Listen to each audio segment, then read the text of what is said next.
Hi, I'm Dana Brigman. I'm a wellness educator for dogs and a dog trainer. I'm here to help you get proactive with your dog's health and natural wellness to save you money on vet visits, improve your dog's quality of life, and fully enjoy your well behaved dog. Over the years, I sought many answers for why dogs were struggling with so many behavioral and health issues. I found some amazing answers in nutrition and natural wellness. My goal today is to leverage every available modality to help us achieve long term results and a thriving, healthy, happy dog. Nothing brings me more joy than bringing a dog back into balance and giving that joy to his family. I'm Dana Brigman of the Canine Coach Carolinas. I hope you will enjoy this podcast series designed to help you learn more about nutrition, natural wellness, and behavior for your dog. Hi, these podcasts are for educational purposes only. We are not here to diagnose, treat, cure, or prevent any specific disease or illness. You are encouraged to do your own research and consult with your veterinarian or holistic practitioner regarding your pet's individual care. Okay, good morning, everybody. It's Dana Brigman from the Canine Coach Carolinas and Dr. Barb Fox, who is a doctor of veterinary medicine based out of Iowa. And once again, I'm excited to have her here talking to us today. I'll let her give a little more background in a minute, but today we're going to be talking about emotions with our dogs and how we can do things that help them move through those emotions, get out of those emotions, and how those emotions may affect their health and their longevity. So welcome, Dr. Barb. Happy to have you here again today. Thanks, Dana. It's always my pleasure to be here. We've had some really good podcasts, and this is a topic today that I'm really excited about. Great. So for those of you who do not know me, I am a holistic veterinarian in Northeast Iowa, and I've been in practice for 27 and a half years now. And for those of you who do not know me or not been introduced yet, I had a health scare back in 2007, which got me into holistic medicine, and not only for myself, but my animal patients. And so I'm very committed to, I have a movement called the Natural Animal Health Movement, and that is my brand. And so for those of you who want to know more about me, we don't have time to go into that right here, but you can check out my website at Barb Fox. It's BARBFOX DVM, like Doctor of Veterinary Medicine.com. And you can find a whole lot out about me there, and as well as the online courses that I have for people. Yep. And Dr. Barb does telemedicine consultations. So if any of you are dealing with medical issues or emotional issues or whatever with your dog, you have the opportunity to schedule time with her for a telemedicine consult. So that more information about that is on her website as well. So Dr. Barb, I'm excited about this topic of emotions. I see it quite a lot in my training business. And, I want us to really dig into this. I think often we have people who think about anxiety as the primary emotion that our dogs might have. And it is so much more than that. And so I really want us to dig into some specific emotions today. And then maybe we just start with, how is it that a dog can take on the emotion of its handler, right, or its guardian? And what does that look like? How does it affect that dog's well-being and maybe even their longevity? Oh, that's a really good question, Dana.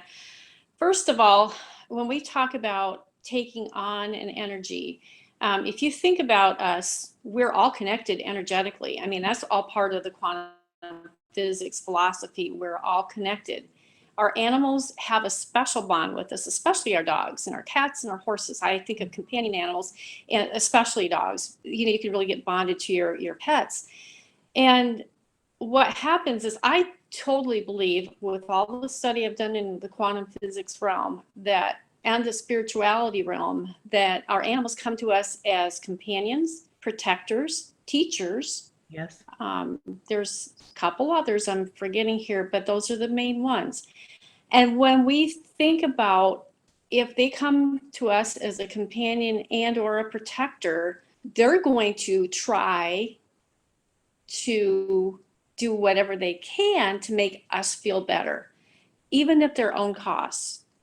And I mean, I have lots of examples of this, but even in conventional practice, I shouldn't say conventional practice, but working in a conventional practice and seeing people bring their dogs in, and perhaps that dog had a heart issue. And I would start to go over the heart meds. Oh, and the client would go, oh, I already know about that because I have heart issues myself. I started writing these things down because I thought this can't be too coincidental. Right. After case after case after case. Or I had a client that brought in a dog that was coughing like crazy, didn't have kennel cough, had a clear x-ray, blood work was perfect, not running any fever, acting normal, but just cough, cough, cough. And when I started to go over the prednisone that I had prescribed for this little dog, the client goes, you know what?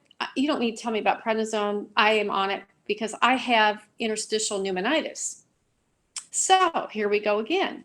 And I started making, like I said, a list of that, and I quit after about a month because I'm like, oh, this happens way too often. Or the dog that blows the ACL, finding out that the dog owner has just had a knee replacement.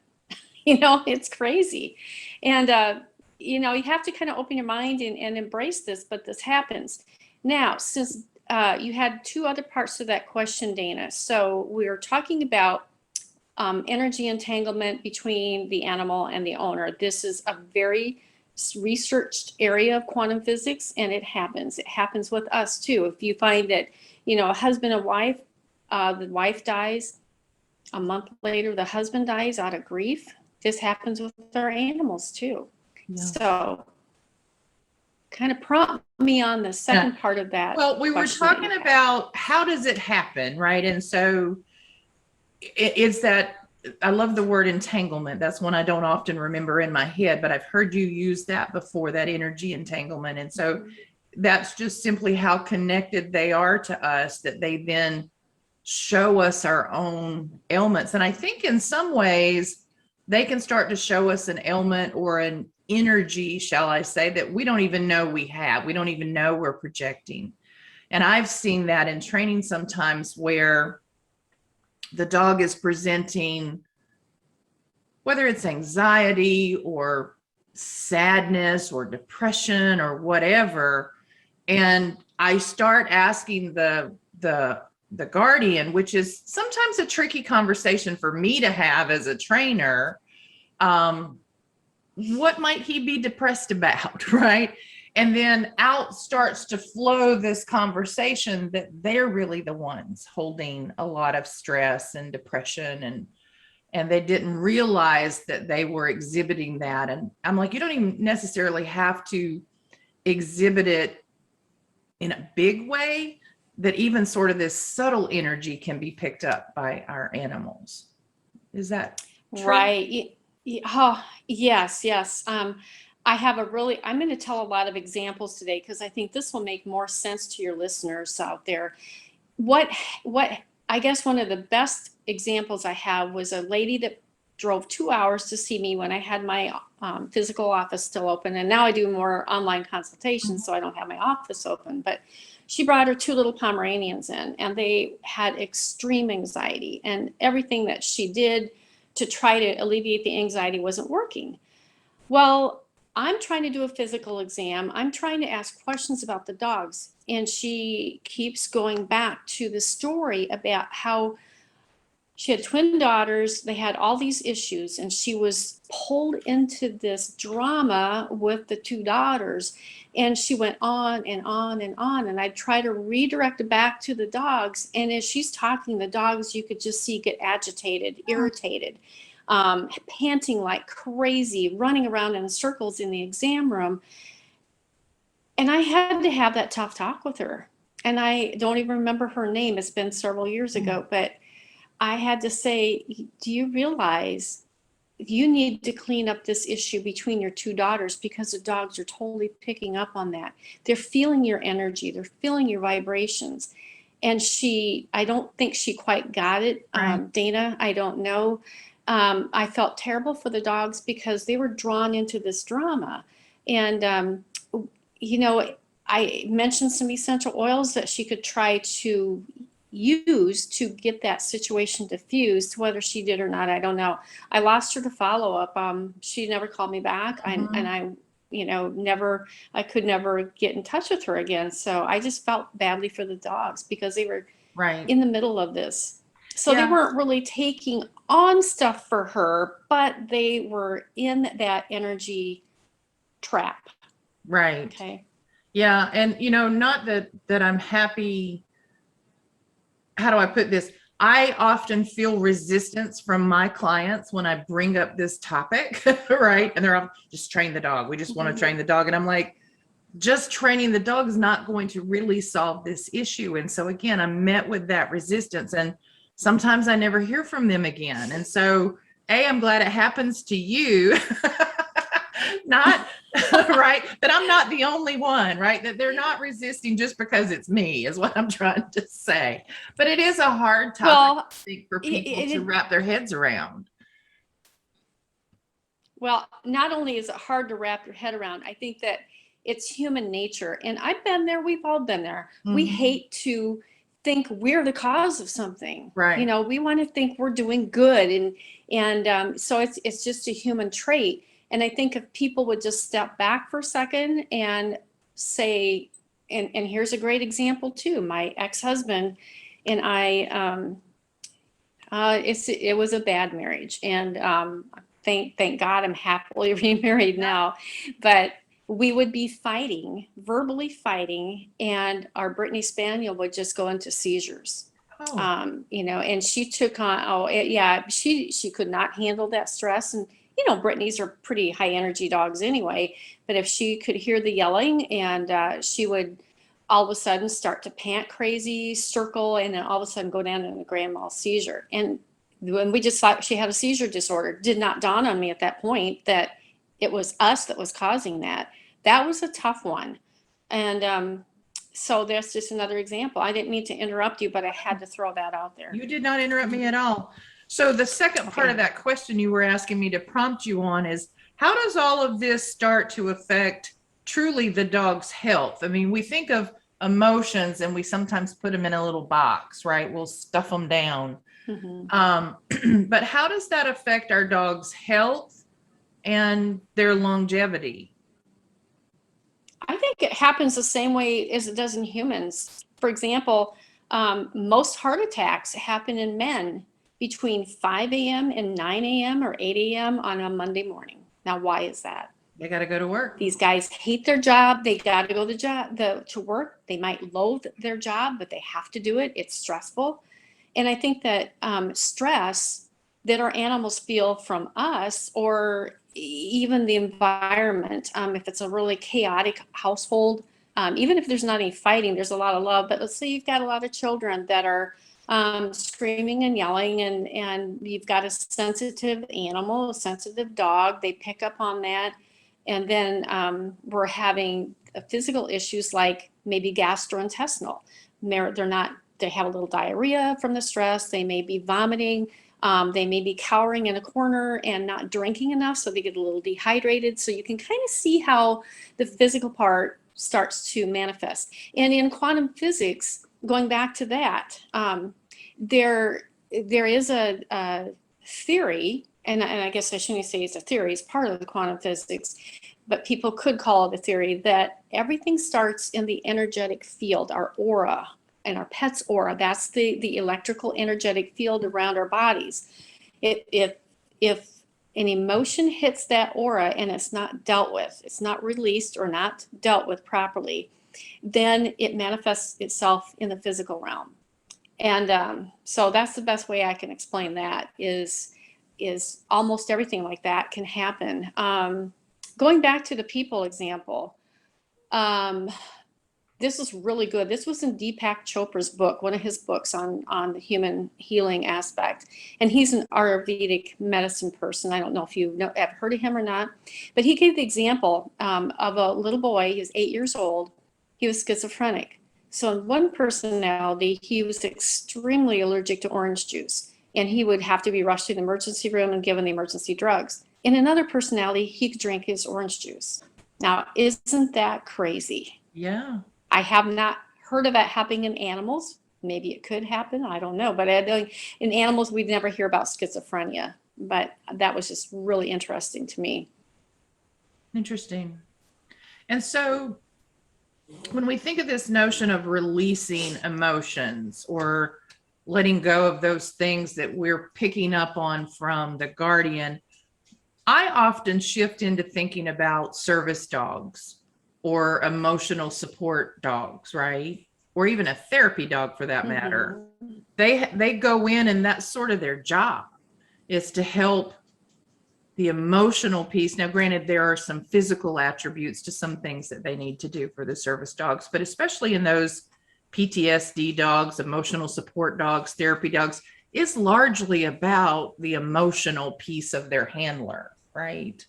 How do we help the dogs, whether they're a service dog or not, begin to release or not carry that, not just take it on? How do we help them do dog things and sort of leave that emotion behind when they need to? Well, I think first of all, if the human acts like a diffuser themselves, like taking, let's see, I've got some oils here. This is one of my favorites. This is Stress Away. This is a Young Living oil blend. If we take the stress away and we have the human wear it like perfume, or even in their hair, on their clothes if they don't want it on their skin, that dog is going to pick up the scent because of their extremely sensitive nasal receptors in their nose. And automatically they're going to be released of, taking on a lot of this stuff that the humans have. You can also put this on the dog. Yeah. And so even diffusing it so that both of them are breathing it in. And I have a lot of people, I'm just going to say, while my brain is running at about 1,000 miles an hour.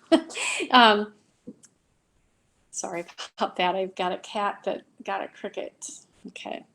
A little protein. If we take these, what's that? Just a little protein.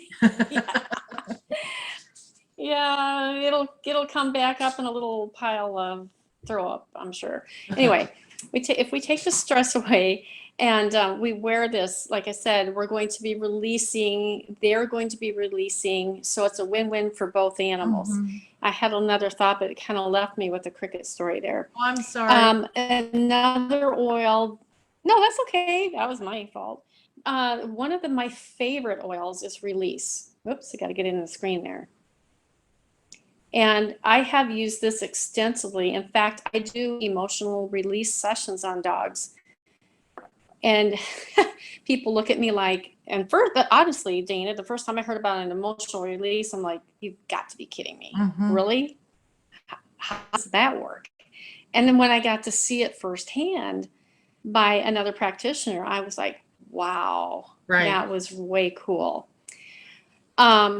Yeah, I've seen some that's one way. That just, when you watch it, even the emotion that wells up in you as an observer or, the one helping is just like, wow. Because to see these animals truly release it, to breathe it out, right, is just sort of spectacular.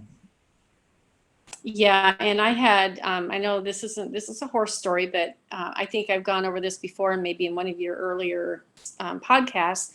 Dr. Barb, you were telling us about a horse that you had that died, and you were explaining how he died and then how the second horse died of grief. So will you share that story with us? Sure, I'd love to. I had 3 Arabian horses that I actually wrote a book about called The Infinite Bond, who died, 2 of them died 24 hours apart. The one horse had to be put down because he had intreatable or incurable Cushing's disease and had foundered from that disease so many times. He just gave me the look one morning and he couldn't get up, and I knew I had to put him humanely to sleep. But then I never expected what would happen next is his best buddy, 25 years old, never had a health issue in his life, died 24 hours later from a twisted intestine. And that horse had never colicked in his life before. And in my heart, I just knew it was from grief. Yeah, it was a horrible situation. But the third gelding left behind, now he's lost two of his best buddies, and he went into a terrible depression, which lasted, even though I brought another horse to be a buddy with him, until we could find a permanent replacement. And he looked like a little old man. He just kind of withered up, lost a lot of weight, didn't have a good appetite, just looked like he wanted to die. And so I wasn't into essential oils or alternative medicine at the time, but I ran into a large animal practitioner that he said, I was telling him a story about my horse, and he goes, oh, he needs an emotional release. I'm going like, what? What is that? And so he gathered 3 or 4 of his friends that were kind of undercover healers. You know, they didn't really promote their work, you know. I love that. Yep. Because at that time, yeah. And they came out and let him sniff and probably put 30 different essential oils on this horse. Wow. And laid their hands on him. And the emotional release, Dana, was incredible. He just, if you could think of a horse bawling its eyes out, that's what he looked like. He got his head close to the ground. He was blinking his eyes, and he was making all these chewing motions with his mouth. And one of the healers said, yeah, he's crying his eyes out. And this went on for probably 20 minutes. Wow. It was incredible. And then all of a sudden, his name is Stormy. Stormy grabbed the lead rope out of my hands, and he yanked it, backed up about 100 miles an hour, whirled, went out in the pasture, bucking and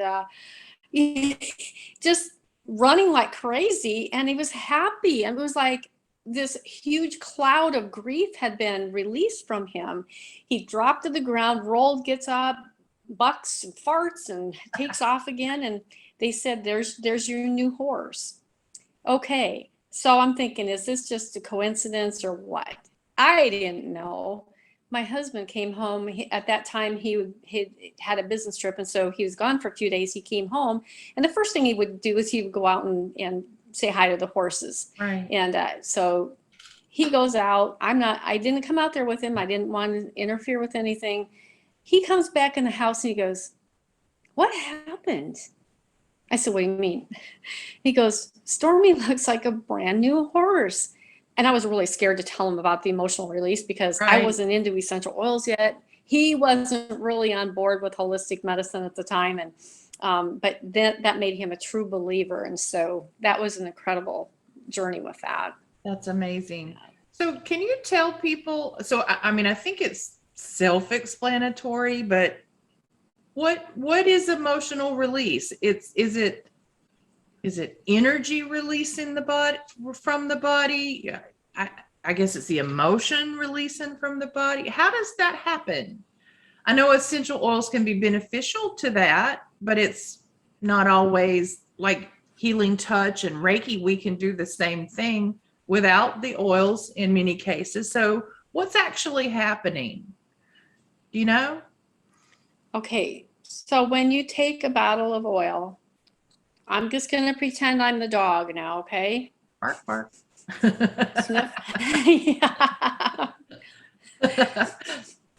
Sniffing it, what happens is those tiny molecules of essential oil go right into the nasal receptors in the nose, gets into the bloodstream, goes right to what they call the limbic area of the brain. This is the part of the brain where emotions are stored and processed. And if you think about how sensitive a dog's nose is, it's about different articles have different numbers, but anywhere from 500 to 1,000, maybe 10,000 times our sense of smell. So it gets into the brain very quickly. And what happens is energetically, these emotions that are in the cells, what we call cellular memory, opens up and releases that. I don't know exactly the entire mechanism. I'm not sure if anybody knows the entire mechanism behind that. Let's just pretend that it's a God thing, it's a creator thing, that those emotions come out of those cells. And one of the things about essential oils is that they have the ability to repair damaged DNA. They have the ability to clean up the receptor sites. They have the ability to restore the original cells. And Dr. David Stewart talks about this in his Healing Oils of the Bible and the Chemistry of Essential Oils book. He goes through all that in more detail. But let's just suffice to say that there's an energy release and an emotional release. The energy drives emotions back out. I know that may sound really out there to some people, but I just ask you to keep an open mind. I was there at one time. I'm like, this is too crazy. Just too crazy. But when you see it firsthand, it really makes sense. Yeah. When I took my raindrop certification class with Candace Hoke, we went to Texas and we had to do the demonstration. We had to demonstrate our technique for her to grade, right? And we were using one of her horses as we did a dog, and then we did her horse. And this horse had a big emotional release. I mean, huge. I mean, I'm sitting there bawling my eyeballs out watching the whole thing. It was emotional for all of us. And I'm thinking, I know this was not the first time this horse had ever had a raindrop from Candace, right? So the point I'm trying to make is it's not always a one and done kind of thing, and that sometimes there are things they're not ready to let go of. And sometimes it takes some layers of getting to the depth of those emotional roots to let them go. So I want people to understand it might not just be a whiff of a single oil one time.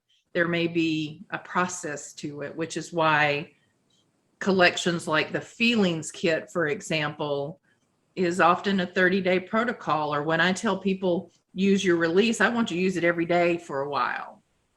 Maybe take a break in there, but it's not always, sometimes it is, but it's not always a one and done. That's a good point, Dana. I'm glad you brought that up, that people or animals are not sometimes ready to release these things. I've had an emotional release done on myself, and it took a while because I didn't want to cry in front of this practitioner, but I knew I had to do it for my whole healing. And animals are the same way. Sometimes things come off as an onion, like peeling the onion, they come off in layers. And sometimes they get to a certain layer and everything quits. It just has to be the timing and the animal or the person's ability to allow those releases to occur. Sometimes they're not very fun. And that reminds me. Go ahead. I'm sorry. Well, that's okay. I was going to say, just for the whole physical healing, you have to let those emotions out. Like, let's take a dog that's been hit by a car. Okay. So we've got the damage. Maybe we got some broken ribs. Maybe we've got a broken leg. Maybe we have some internal bleeding, some injuries there. And with careful physical treatment, we can get that dog feeling good and get him put back together. But that whole emotional trauma is still there. And there's just another oil here that I love. It's called Trauma Life. And Young Living also has an animal sense equivalent called TOA, Trauma Away. But I found that Trauma Life is excellent for releasing those memories. Again, we go back to the cellular memory of that accident. And so I've even seen dogs. Now, this sounds really crazy, but I've seen this happen. A dog that was hit by a car, maybe broke a leg. The leg heals fine. Dog doesn't have any lameness issues. But 5 or 6 years later, he develops bone cancer in that exact same fracture area. And I've seen it happen several times, so it's not a coincidence. But what happens in my mind is that trauma was not released from that area. The emotional, the spiritual aspect of that injury was not taken care of. Yeah. And that ties me back to sort of how we started this conversation about rescue dogs. And it may not just be limited to rescue dogs, it could be any, that we sort of stay stuck in the story. That if we keep, oh, he got hit by a car. Oh, right. Oh, he got hit by a car. Oh, is your leg okay? You know, years after. And we're not helping to just move forward. We're sort of saying stuck in that injury or stuck in that abandonment or stuck in that loss. That could be a connection to how that might occur. I mean, I can't say anything with certainty about this other than that's possible. Yeah, absolutely. And I think it's really important for, you know, even if, here's another good example, is if you've got a dog that just had a diagnosis of, let's say the worst, cancer or any chronic disease, and now we're focusing on the terminal aspect of the animal's life, and we're sad, we're fearful, we're worried, what kind of energy does that project onto the dog? Mm-hmm. It's not good energy. And for that dog to have good quality of life, maybe even reverse that illness that it has, you've got to be positive. It's tough. I'm not going to lie. I mean, I knew when my Cushing's gelding was had his days were numbered, I still had to be positive and say, hey, dude, you got this.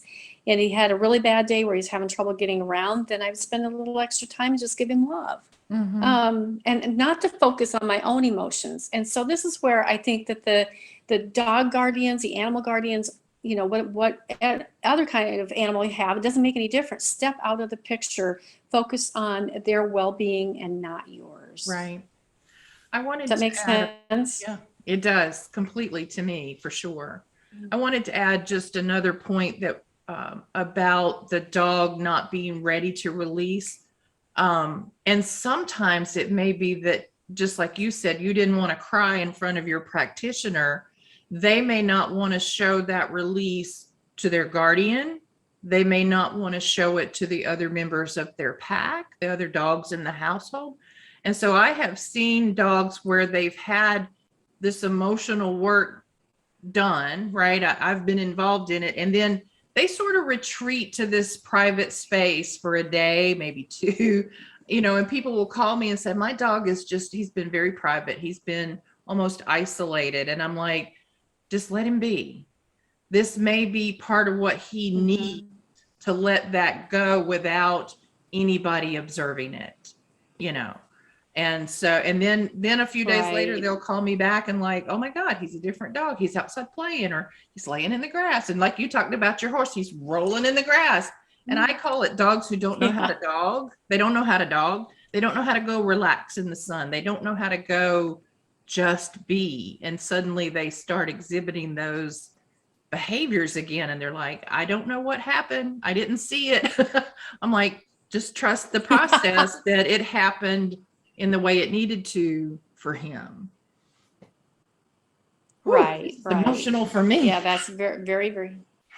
Oh, I know. I mean, it's if and I swear that if we and our animals could release these emotions that we have trapped, or that we find some, and I don't know if this happens for animals, but you know, with people, sometimes there's a payoff for being entrapped. You're the victim.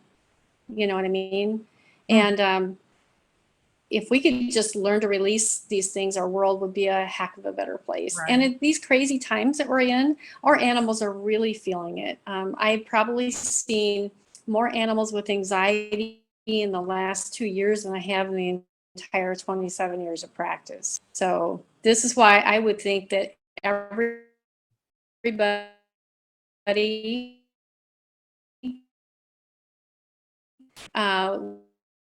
with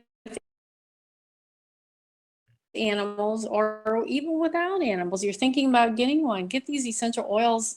Like you said earlier, Dana, you can do Reiki or energy, same type of release. It may animal, or especially an animal, a dog breathes in. I've got Sacred Mountain here. This is a very high frequency oil, by the way, and it's one of my favorite. when you breathe that in, it's in your body within seconds. Yeah. It doesn't take a long time. It takes very, very little time for it to get in your body. And so I depend on these oils a lot. In fact, every client, even if I have to give a mandatory vaccine, like a rabies vaccine, to bring an animal up to state laws, they're going to get an essential oil on. Mm-hmm. And what that does is it doesn't negate the effects of the vaccine. I've had a lot of people say, oh, I don't want you to put that on because I want that vaccine to work. I want that vaccine to work too, but I don't want the side effects from the vaccine. Right. So that's what we're mitigating with an essential oil. But yeah, go ahead. I'm sorry. I kind of got off track there. You're fine. I think we've kind of covered everything that I had on my list and then some as far as sort of digging into this topic. Okay. We've touched on grief. We've touched on depression, trauma, abandonment. Those are all kind of the things that I think everybody tends to think of anxiety, right? Or fear of the storm, fear of the car ride, fear of men in sunglasses with a hat. Those are pretty common, and it's the same principles that we're talking about, but I don't think a lot of people often give credence to your dog is grieving, right? Your dog is truly depressed. Your dog is carrying this abandonment with them. And, I this is stuff that I love to study. And when I first started studying essential oils, it was about aggression. I wanted to understand how to help dogs with aggression and anxiety. That was what I see in my training practice a lot. And I think it was Dr. Nancy I first heard say it. Aggression lives in the liver, anxiety lives in the kidneys, grief lives in the lungs, and all of the organs of our body harbor some level of emotion when we have those emotional problems. And that abandonment is said to basically inhabit all of the body. Everything is affected by abandonment. And that's so common in our area, at least with the rescue dog. I mean, I hear people all the time. This dog was found almost starved to death, left in a condominium, almost starved to death, left in a crate in an apartment building, because the people just left, or tied to a tree out back and nobody was caring for him for who knows how long. Those are deep-rooted things that I think is important for us to not just fix the weight problem or the housing problem, right? Or get them up to date on all their shots, but to really address those emotional roots. And sometimes I think we don't do that at all for some of these dogs. And I think that it can be as simple as a bottle of release, right?